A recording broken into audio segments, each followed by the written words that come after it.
Hello. हमारा आज का टॉपिक है कैंसर। कैंसर एक ऐसी बीमारी है जिसमें सेल्स मल्टीप्लाई करके एक ग्रुप ऑफ सेल बनाते हैं जिसे हम ट्यूमर कहते हैं। तो बेसिकली कैंसर में there is uncontrolled division of cell, और इस अनकंट्रोल्ड डिवीजन ऑफ सेल में एक मास ऑफ सेल प्रोड्यूस होता है like this, which is called a tumour. आप देख सकते हैं यहाँ पे छोटा ट्यूमर है और यहाँ पर बड़ा ट्यूमर है। ये ट्यूमर्स दो तरह के हो सकते हैं। They can be a benign tumour और अ मेलिग्नेंट ट्यूमर। बिनाइन ट्यूमर वो ट्यूमर होता है जो एक ही जगह पर अटैच रहता है और अपनी जगह से मूव नहीं करता है। अक्सर बिनाइन ट्यूमर को सर्जरी के थ्रू निकाला जा सकता है, यानी ऑपरेशन के थ्रू रिमूव किया जा सकता है। मेलिग्नेंट ट्यूमर के जो सेल्स होते हैं वो एक जगह से दूसरी जगह पे ट्रैवल कर सकते हैं, जिसके वजह से अगर आप इस ट्यूमर को सर्जरी के थ्रू भी रिमूव करेंगे तो एक आध कोई ऐसा सेल होगा जो ब्लड के थ्रू बॉडी के दूसरे हिस्सों में पहुंचकर वहाँ पर एक नया ट्यूमर फॉर्म करता है। तो मेलिग्नेंट ट्यूमर हमारे ज़्यादा डेंजरस होते हैं। तो जैसे हमने डिस्कस किया, बिनाइन ट्यूमर एक ही जगह पर रहते हैं, they are confined to one place, they do not spread to other parts, और सर्जरी के थ्रू रिमूव किए जा सकते हैं तो ज़्यादा खतरनाक नहीं होते हैं। Whereas malignant tumour, they are a mass of cells जिन्हें हम नियोप्लास्टिक सेल्स भी कहते हैं। ये बाकी बॉडी पार्ट्स में ब्लड के थ्रू ट्रांसफ़र करते हैं और जहाँ पहुँचते हैं वहाँ पर एक नया ट्यूमर कॉज करते हैं। And this movement of tumour cells through blood is known as metastasis. और मेटास्टैसिस कैंसर सेल्स की एक बहुत इंपॉर्टेंट प्रॉपर्टी होती है। ट्यूमर्स डेंजरस इसीलिए होते हैं क्योंकि ये जो ग्रुप ऑफ सेल्स होते हैं ये बहुत रैपिडली डिवाइड करते हैं और नॉर्मल सेल्स से कंपटीशन करते हैं for oxygen and for food. तो नॉर्मल सेल्स को ऑक्सीजन और फूड नहीं मिल पाता है और वो मर जाते हैं, और ट्यूमर सेल्स का सिंस कोई काम होता नहीं है तो वो सारा ऑक्सीजन लेकर सिर्फ ग्रो करते रहते हैं। तो आप यहाँ देख सकते हैं, यहाँ पर एक ट्यूमर सेल है और इसके सेल्स आप देख सकते हैं किस तरह से ब्लड के थ्रू ट्रैवल होकर किसी दूसरे एरिया में जाकर एक और ट्यूमर कॉज करते हैं। इस मूवमेंट को हम मेटास्टैसिस कहते हैं। We call it metastasis. This is the first property of a cancer cell. आप यहाँ पे भी देख सकते हैं, यहाँ पर ट्यूमर सेल एक ही जगह पर है। This is known as a benign tumour. और यहाँ पर आप देख सकते हैं ये ट्यूमर सेल ब्लड के थ्रू बॉडी के बाकी हिस्सों में ट्रांसफर कर रहा है। So this is a malignant tumour. Tumour cells की सेकेंड प्रॉपर्टी होती है कॉन्टैक्ट इनहिबिशन। कॉन्टैक्ट इनहिबिशन का मतलब है कि जब कोई भी सेल अपने बेसमेंट मेम्ब्रेन के कॉन्टैक्ट में आ जाता है तो वो डिवाइड करना स्टॉप कर देता है। That mean contact with a basement membrane inhibit cell division.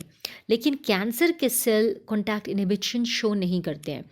Cancer के सेल्स जब हमारी बेसमेंट मेम्ब्रेन के साथ यानी बेस मेम्ब्रेन के साथ टच में आते हैं तो भी वो मल्टीप्लाई करते रहते हैं, तो उसमें कॉन्टैक्ट इनहिबिशन इनएक्टिव हो जाता है।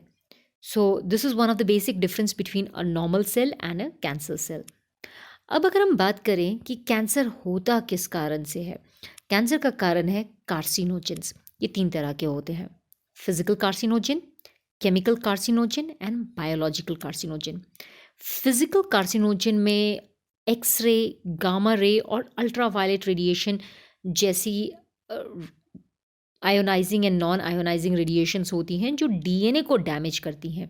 जब डीएनए डैमेज हो जाता है तो सेल मल्टीप्लिकेशन का प्रोसेस खराब हो जाता है और सेल मल्टीप्लाई करता रहता है, so that causes cancer.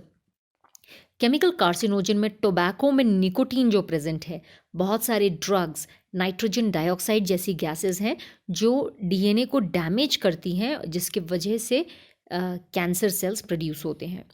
Biological agent में कुछ वायरसेस जिन्हें हम ऑन्कोजेनिक वायरस कहते हैं, वो अपना कैंसर जीन हमारी बॉडी में ट्रांसफ़र कर देती है, जिसके वजह से हमारे सेल्स मल्टीप्लाई करना स्टार्ट करते हैं। इन जीन्स को वायरल ऑन्कोजीन्स कहते हैं, यानी कि कैंसर कॉजिंग जीन्स। नाउ ये देखिए, हमारी बॉडी में अक्सर प्रोटो ऑन्कोजीन्स प्रेजेंट हैं, यानी ऐसे जीन्स जो कैंसर कॉज नहीं करते हैं और सेल डिवीजन को ज़रूरत के वक्त पर स्टॉप कर देते हैं और सेल डिवीजन स्टॉप हो जाता है।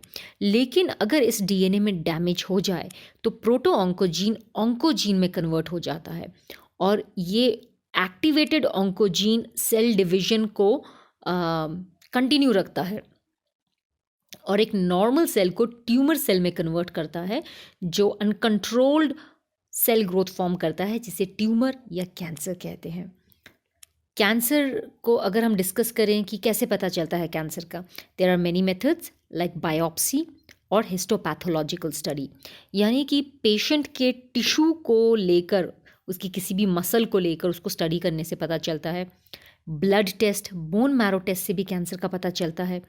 Radiography, magnetic resonance imaging MRI और कंप्यूटेड टोमोग्राफी से इंटरनल ऑर्गन्स के कैंसर का पता चलता है।